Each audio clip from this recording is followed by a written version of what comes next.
ꯃꯌꯥꯝꯕꯨ ꯈꯣꯏꯔꯝꯖꯔꯤ ꯉꯁꯤꯗꯤ ꯑꯩꯈꯣꯏ ꯋꯥꯡꯉꯨꯕꯖꯤ ꯃꯁꯥꯏ ꯀꯣꯟ ꯈꯣꯏꯍꯤ ꯍꯥꯏꯕ ꯑꯩꯈꯣꯏꯒꯤ ꯇꯆꯧ ꯕꯖꯕꯤꯒꯤ ꯃꯥꯒꯤ ꯈꯣꯏꯍꯤꯁꯦ ꯉꯁꯤ ꯍꯥꯏꯒꯅꯤꯀꯣ ꯉꯁꯤ ꯈꯣꯏꯍꯤ ꯂꯧꯒꯗꯧꯔꯤꯁꯦ ꯈꯣꯏꯍꯤ ꯕꯣꯇꯜ 25 ꯃꯨꯛ ꯂꯧꯒꯅꯤ ꯍꯥꯏꯅ ꯇꯆꯧꯅ ꯍꯥꯏꯀꯣ ꯑꯗꯣ ꯈꯣꯏꯍꯤ ꯕꯣꯇꯜ ꯂꯧꯕꯁꯤꯒꯤ ꯃꯉꯣꯏꯅꯅ ꯉꯔꯥꯡ ꯑꯩꯈꯣꯏꯒꯤ ꯇꯆꯧꯅ ꯀꯣ ꯀꯩꯅꯣꯗꯒꯤ ꯑꯩꯈꯣꯏꯒꯤ ꯆꯤꯡꯗꯒꯤ ꯈꯣꯏꯁꯦ ꯐꯥꯔꯒ ꯄꯨꯔꯛꯑꯒ ꯅꯨꯃꯤꯗꯥꯡꯗ ꯑꯩꯈꯣꯏꯒꯤ ꯈꯣꯏ ꯎꯄꯨꯗ ꯈꯣꯏ ꯀꯃꯥꯏꯅ ꯍꯥꯞꯆꯤꯟꯒꯦ ꯍꯥꯏꯕꯁꯦ ꯁꯤ ꯑꯩꯈꯣꯏ ꯌꯦꯡꯃꯤꯟꯅꯁꯤ ꯍꯧꯖꯤꯛ ꯑꯩꯈꯣꯏꯅ ꯁꯤꯗ ꯎꯔꯤꯕ ꯏꯃꯦꯖꯁꯤ ꯀꯣ sida uriba image si sida laise khoi macha ngakani ko aduga sigi khoi macha sorry khoi mapi ngaktani ko khoi mayam chingdagi phara purakpani sigi marakta rani su yauri ariba rani ne adidi pharga puraiba mayam se si punna kadaida khagi khoi upugi sigi box manung sida kamaina hapsin ge haibado ko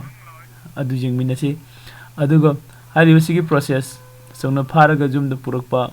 ko aduga jum joroba matungda kari kari semba mathau tage aduga ngasagi khogi loina mak ngasagi box kai ka loina ready oraba matungda hojiki khoina sida haijin giba kano do ko adu mangni khon ugadoi ko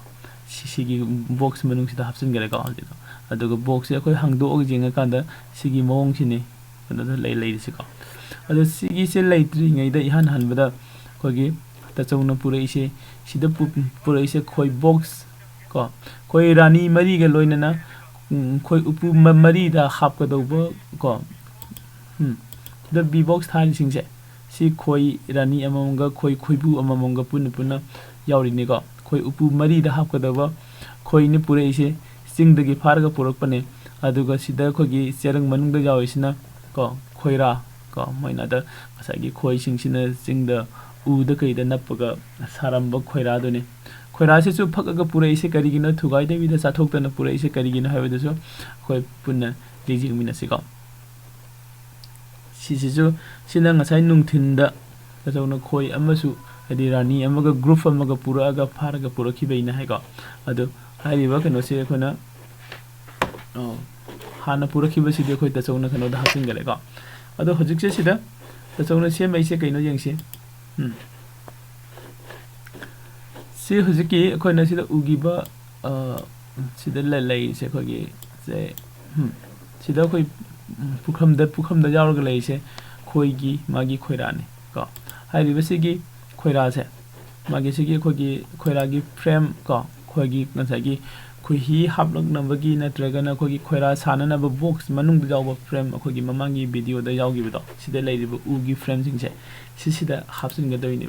ko sida hapsin listen kari gino harigadi sagi sida khogi macha su yauri khogi machin ja khu yauri khohi khar su yauri ko aduna hairiba kano se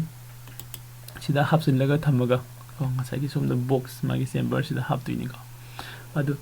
sai ta songna sida phajin gi ba mong si ju yengo aduga sida magi binding tarang ko tar jawi sinda phajilaba matungda amkasu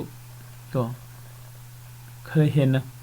nan thoktanaba mase punsillaga thamba mathau tai hanbagi oina ko adu asida pulliba kano china kaino hagida khogi lafu tongagi yamna apaba kan layaram leibado matai thangba kano gi part ki adu duni sina pulli sisu ko sina pulli se khoi ta chongna haibada asagi langumbana kaigumana pullagadi khoi singsina si kakaga lokthorok pasingam de haiba ko ado asina sigi kano sina pullagadi ko sigi kano sina khogi lafugi yamna apaba layar sina pullagadi khoina se kakaga lokthorok pangami haigo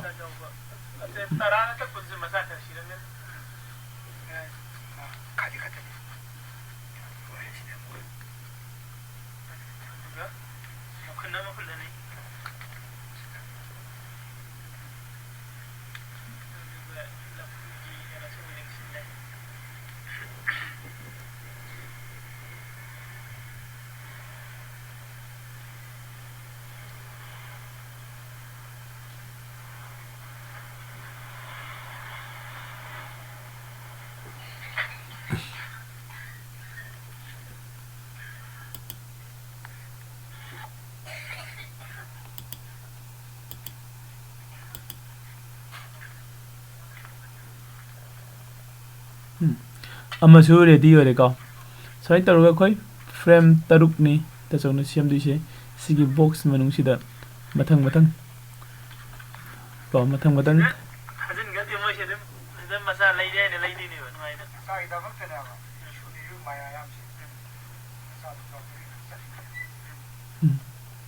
ꯆꯨꯝꯃꯤꯀꯣ ꯁꯤꯗ ꯉꯁꯥꯏꯒꯤ ꯑꯩꯈꯣꯏꯅ ꯈꯣꯏꯁꯦ ꯐꯥꯔꯒ ꯄꯨꯔꯛꯑꯒꯁꯨ ꯏꯍꯥꯡ ꯍꯥꯡꯕ box ꯑꯃꯗ ꯍꯥꯞꯆꯤꯜꯂꯒꯗꯤ ꯃꯈꯣꯏꯁꯦ ꯑꯃꯨꯛ ꯄꯥꯏꯔꯒ ꯆꯠꯈꯤꯕ ꯌꯥꯕꯒꯤ ꯆꯥꯟꯁꯁꯨ ꯂꯩ ꯀꯣ ꯄꯥꯏꯈꯤꯗꯅꯕ ꯑꯩꯈꯣꯏꯅ ꯒꯦꯠꯄꯨꯗꯤ ꯍꯥꯞꯆꯤꯜꯂꯒ ꯊꯝꯃꯤ ꯔꯥꯅꯤ ꯊꯣꯛꯄ ꯌꯥꯔꯣꯏꯗꯕꯀꯣ ꯑꯗꯣ ꯈꯣꯏꯒꯤꯗꯤ ꯔꯥꯅꯤꯁꯤꯅ ꯈ꯭ꯋꯥꯏꯗꯒꯤ ꯀꯩꯅꯣꯅꯦ ꯀꯨꯏꯟꯁꯤꯅ ꯈ꯭ꯋꯥꯏꯗꯒꯤ ꯂꯤꯗꯔꯅꯤ ꯃꯣꯏꯒꯤ ꯀꯨꯏꯟꯅ ꯍꯥꯏꯕ ꯀꯨꯏꯟꯁꯤꯅ ꯁꯤ ꯇꯧꯕ ꯁꯤ ꯇꯧꯃꯗꯤ ꯀꯨꯏꯟꯅ ꯆꯠꯄ ꯃꯇꯨꯡꯗ ꯂꯣꯏ ꯏꯟꯅꯗꯣꯏꯅꯤꯀꯣ ꯑꯗꯣ ꯁꯤꯗ ꯉꯁꯥꯏꯒꯤ ꯑꯩꯈꯣꯏꯅ ꯈꯣꯏꯔꯥ ꯀꯣ ꯍꯧꯖꯤꯛ ꯍꯧꯖꯤꯛꯁꯦ ꯐ꯭ꯔꯦꯁꯅꯦ ꯃꯥꯒꯤ ꯈꯣꯏꯍꯤ ꯌꯥꯎꯔꯤ ꯈꯣꯏ ꯃꯆꯥꯁꯨ ꯌꯥꯎꯔꯤ ꯁꯤꯁꯤꯡꯁꯦ ꯍꯥꯞꯆꯤꯜꯂꯒ ꯁꯤꯗ ꯈꯣꯏꯁꯤ ꯐꯥꯔꯤꯕ ꯈꯣꯏꯁꯦ ꯄꯨꯟꯅ ꯍꯥꯞꯆꯤꯜꯂꯒ ꯊꯝꯃꯒꯗꯤ ꯀꯣ ꯈꯣꯏꯁꯤꯡꯒꯤꯁꯨ ꯉꯁꯥꯏꯒꯤ ꯁꯤꯗ ꯂꯩꯔꯤꯕ ꯃꯥꯒꯤ ꯃꯆꯥ ꯂꯩꯔꯤꯕ ꯑꯗꯩꯗꯤ ꯃꯣꯏꯒꯤ ꯍꯧꯖꯤꯛꯀꯤ ꯀꯣ ꯉꯥꯏꯍꯥꯛꯀꯤ ꯑꯩꯈꯣꯏꯒꯤ ꯆꯥꯅꯅꯕ ꯁꯤꯒꯤ ꯃꯅꯨꯡꯗ ꯌꯥꯎꯔꯤꯕ ꯈꯣꯠꯂꯤꯕ ꯃꯌꯥꯝꯁꯦ ꯁꯤ ꯆꯥꯔꯒ ꯊꯛꯑꯒ ꯂꯩꯕ ꯈꯛꯇꯪ ꯅꯠꯇꯅ ꯁꯤꯗ ꯃꯆꯥꯁꯦ ꯂꯩꯔꯕꯅꯤꯅ ꯃꯣꯏꯁꯦ ꯃꯆꯥꯁꯦ ꯁꯦꯟꯅꯔꯒ ꯃꯆꯥꯁꯦ ꯊꯥꯗꯣꯛꯑꯒ ꯆꯠꯅꯤꯡꯗꯕꯩꯀꯣ ꯑꯗꯨꯒꯨꯝꯕꯁꯨ ꯂꯩ ꯍꯥꯏꯅ ꯇꯁꯧꯅ ꯍꯥꯏꯀꯣ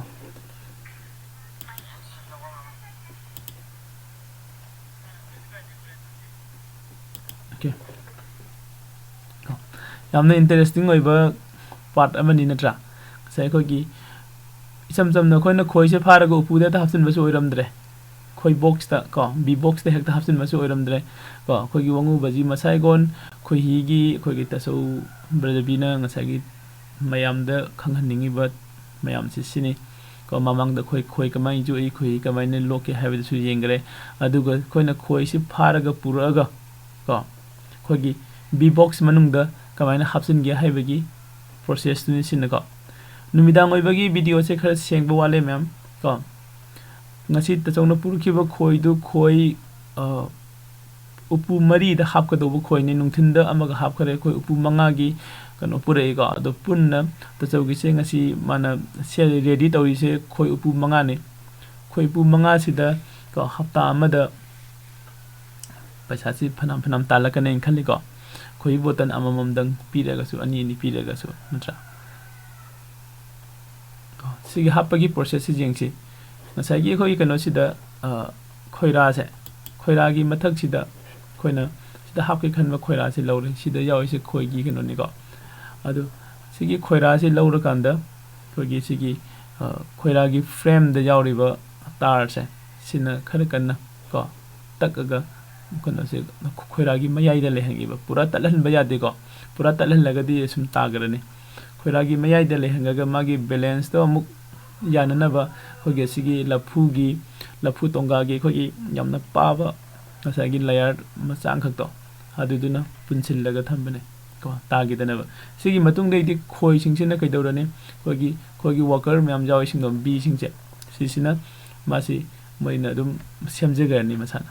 ko sida habise machang khatani habise masidagi numi kharni gi matungda sigi khoira sei lawthoga jenghange ko hoji hapsali basi si lawthokpa matamda si pura full loina semgrani moina ko moisida thabak suraga work tawraga sigi khoira se sigi frame sida pura moigi full loiba yaba sangda aduda pura full lohenga doini ko ado hoji khoira si kaya sure punna hoji phawda haba ise si hapsil lagadi ina khanmada manga natra taruk surumani ko jengsi 1 2 3 4 5 sure ko siga 5 sure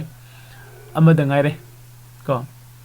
5 sure amaga semagadi loirane amma semasi loira matungda sagi khogi hairiba sigi box manung sida horen khoido haijilakadoini ko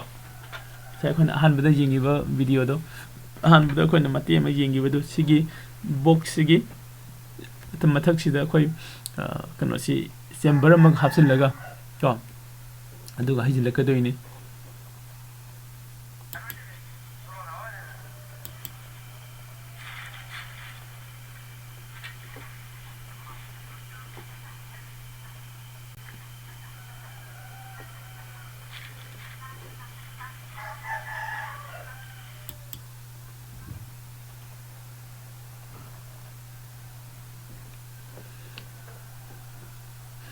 कनागुंबा खोगी खोई उपुदगी खोई से direct को लौब से येंगा खोई लौब palm यावरगदी ngasi lakpiu ngasi Sunday को खोई तचौगी मागी खोई से बोतल 25 बोतल मुक्से ngasi लौगनी हैना खोई कनना तचौना ngom थारे को अदो होरेन आइसु यावगनी को आइसु यावरगा ngसागी लौरिबा मयाम प्रोसेस खुदिंग मुक्तो लोइना माई वीडियो सेमगा मयाम दसु जेंग हंजरके को कनागुमा direct जेंगनिंग बमी यावरगदी lakpiba yagani aduga saisigi khoi gi phabagi khoi jokpagi ko khoi upu sembagi khoiragi frame semiba kholiba mayam sigi kanaguma training tawning mi leiraga su ko khoi tachawdagi dum tawba yagani ko khogi saigi khoi tachawba jabisi mana chahi 13 muk surokpadagi khoi jokpa khoi lokpa khoi phabagi thabak se ko sum tawre hain hai ko mana tawra misi su muk khoi hansing को खोगी काका सिंह खोगी खुरा इकुदन सिंह से लोइना खोगी खोई योप खोपगी थबक से सुम तौरे सिगतंग नतना खोगी वंगु लाइफम गी area सिदा जुम अयामबना को मी अयामबना खोई लोकप खोई फाबगी थबक से लोइना है को दुगा खोगी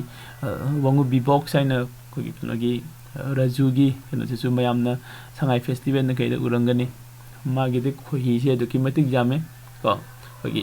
मई खोई से अमु लोप खोही से अमु लोप मतमदा सिंटेक्स तो इन लोइ को मई दे 200 लीटर की सिंटेक्स अदुगा 300 लीटर की सिंटेक्स को मयाम मसी जो थाजरोय अदुबु डायरेक्ट इसाना उरगदी थाजगनी कनागुम जेंगनिंग बेलाइरगदी मोइन ngसागी खोही लौरगा पुरागा थंब मतमदा अदुदा लागा येंगसु दुम उगनी को ओके सिगी कनो सिने बीबॉक्स नंबर से 4 अगदबने तचौगी से मुदले को अदो खोई मसक खंगौ से सिदा हापी सिना होजि तचौनु सिदा हाप खैदुना को ओके सोय दे खितंग खक ए कालके से पुलअप से में क्या सुरे 6 को मागी कनो से तरुक सुरे को तरुक सुरे पूरा फुल होरे बॉक्स खर साइज से उबने मंगा खतंग सन बसोय को मज तरुक से सुरे सिगी मथकता को चेंबर में हाप का दोइने हयंग खोही लेबमगी को वही कनो से खोई सिंगसु यामना सिस्टमैटिक को नाइन यामना मेंटेनेंस मैनेज तवे सिदा हाप का लेबा कनो से चेंबर से जो हजिक मथकता हाप का लेसे से खोइना चेंबर कवे अदो असिगी मथक सिदा मनुंग सिदा खोई खोई हजिंगी दोइने को खोई तचौना हाइबिसु तासे को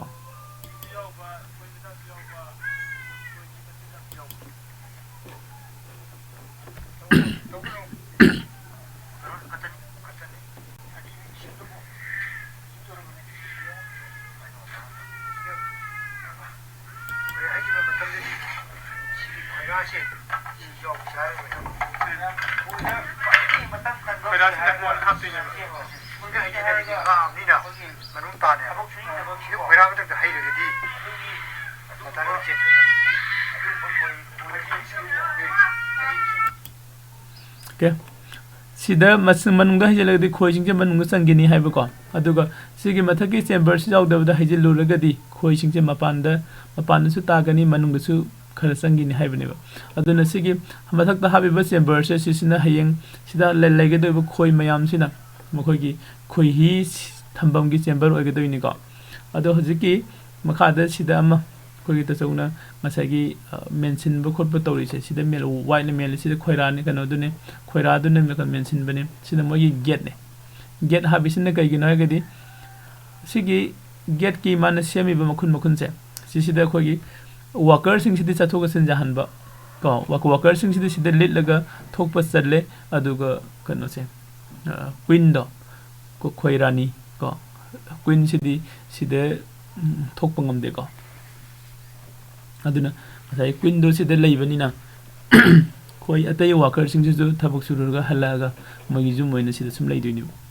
को अदु हजिक कनो से रेडी ओरे खोई कनो द चलसे सिगी बॉक्स से सोमना कन थांगागा मसाई खोई हापसिनबगी प्रोसेस तो मु तौसिको खोई हापसिनबगी खोई नतेको सॉरी खोई हापसिनबगी प्रोसेस सिदा खोइना ꯃꯩꯁꯦ ꯈꯤꯇꯪ ꯅꯨꯃꯤꯗꯥꯡ ꯑꯣꯏꯕꯩ ꯈꯔ ꯅꯨꯡꯉꯥꯏꯇ꯭ꯔꯦꯀꯣ ꯁꯤꯗ ꯁꯤꯒꯤ ꯉꯁꯥꯏꯒꯤ ꯑꯩꯈꯣꯏꯅ ꯁꯦꯝꯃꯛꯄ ꯕꯣꯛꯁꯇꯨꯅꯤ ꯀꯣ ꯉꯁꯥꯏꯒꯤ ꯈꯣꯏꯔꯥ 6 ꯍꯥꯞꯈꯤꯕꯗꯣ ꯀꯣ ꯐ꯭ꯔꯦꯝ 6 ꯍꯥꯞꯈꯤꯕꯗꯨꯅꯤ ꯑꯗꯨꯒ ꯁꯤꯁꯤꯅ ꯉꯁꯥꯏꯒꯤ ꯑꯍꯥꯟꯕꯗ ꯄꯨꯔꯛꯄ ꯑꯩꯈꯣꯏꯒꯤ ꯕꯣꯛꯁ ꯑꯩꯈꯣꯏꯒꯤ ꯕꯤ ꯕꯣꯛꯁ ꯊꯥꯕ ꯇꯁꯧꯅ ꯆꯤꯡꯗꯒꯤ ꯈꯣꯏ ꯐꯥꯔꯒ ꯄꯨꯔꯛꯄꯗꯣ ꯑꯗꯨ ꯁꯤꯗ ꯍꯥꯡꯗꯣꯛꯑꯒ ꯇꯞꯅ ꯍꯩꯖꯤꯜꯂꯛꯇꯣꯏꯅꯤ ꯀꯩꯅꯣꯁꯦ ꯂꯥꯏꯠꯁꯦ ꯉꯥꯜꯂꯛꯈꯤꯅꯤꯀꯣꯅꯀꯣ ꯁꯤ ꯂꯩꯔꯦ ꯂꯥꯏꯠ ꯀꯣ ꯁꯤꯒꯤ ꯈꯣꯏ ꯃꯌꯥꯝꯁꯦ ꯁꯤꯗ ꯍꯥꯞꯆꯤꯜꯂꯒ ꯊꯝꯃꯝꯗꯣꯏꯅꯤ ꯑꯩꯈꯣꯏꯅ ꯂꯥꯏꯠꯁꯦ ꯌꯥꯝ ꯀꯨꯏꯅ ꯊꯥꯟꯕ ꯌꯥꯗꯕꯒꯤ ꯂꯥꯏꯠꯁꯦ ꯃꯨꯊꯠꯈꯤꯅꯤ ꯀꯣ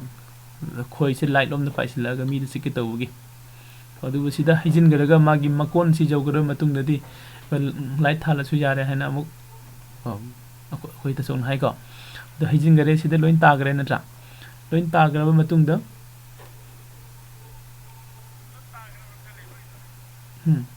ꯈꯔ ꯂꯩꯍꯧꯔꯤꯕ꯭ꯔꯥ ꯅꯠꯇ꯭ꯔꯒ ꯂꯣꯏꯅ ꯇꯥꯈ꯭ꯔꯕ꯭ꯔꯥ ꯍꯥꯏꯅ ꯑꯩꯅ ꯑꯩꯈꯣꯏ ꯇꯁꯧꯗ ꯍꯪꯕꯗ ꯃꯥꯅ ꯉꯁꯥꯏꯒꯤ ꯑꯩꯈꯣꯏꯒꯤ ꯕꯣꯛꯁꯇꯣ ꯁꯤꯗ ꯃꯩ ꯃꯉꯥꯟꯁꯤꯗ ꯊꯝꯃꯛꯏꯀꯣ ꯃꯩ ꯃꯉꯥꯟꯁꯤꯗ ꯕꯣꯛꯁꯇꯣ ꯊꯝꯃꯛꯑꯦ ꯑꯗꯣ ꯑꯩ ꯌꯦꯡꯃꯤꯟꯅꯁꯤ ꯍꯧꯖꯤꯛꯀꯤ ꯃꯥꯅ ꯈꯣꯏ ꯐꯥꯔꯒ ꯄꯨꯔꯛꯄ ꯕꯣꯛꯁꯇꯣ ꯑꯗꯨꯗ ꯈꯣꯏꯁꯤ ꯑꯝꯇ ꯌꯥꯎꯗ꯭ꯔꯦ ꯅꯠꯇ꯭ꯔꯥ ꯁꯤ ꯂꯩꯇꯕ ꯃꯅꯨꯡꯁꯦ ꯀꯣ ꯑꯗꯨꯒ ꯅꯦꯛꯁꯇ ꯁꯤꯒꯤ ꯍꯧꯖꯤꯛ ꯑꯩꯈꯣꯏꯅ ꯍꯥꯞꯆꯤꯟꯈꯤꯕ ꯑꯩꯈꯣꯏꯅ ꯁꯦꯝꯃꯛꯄ ꯈꯣꯏ ꯎꯄꯨꯗꯨꯅꯤ ꯅꯠꯇ꯭ꯔꯥ ꯍꯧꯖꯤꯛ ꯁꯤ ꯒꯦꯠꯁꯤꯗ ꯈꯣꯏ ꯄꯥꯏꯕ ꯍꯧꯔꯦ ꯑꯗꯨꯒ ꯉꯁꯥꯏꯒꯤ ꯃꯊꯛꯁꯦ ꯍꯥꯡꯗꯣꯛꯑꯒ ꯑꯃꯨꯛꯇꯪ ꯌꯦꯡꯁꯤ ꯀꯣ ꯁꯤ ꯍꯥꯡꯗꯣꯛꯑꯒ ꯌꯦꯡꯁꯤ ꯁꯤꯗ ꯑꯩꯈꯣꯏ ꯈꯣꯏ ꯀꯩꯅꯣꯁꯤ ꯀꯌꯥꯝ ꯌꯥꯝꯅ ꯂꯩꯒꯦ ꯌꯦꯡꯉꯣ ꯀꯣ ꯁꯤꯗ ꯂꯩꯔꯤꯕ ꯃꯌꯥꯝꯁꯤ ꯌꯦꯡꯉꯣ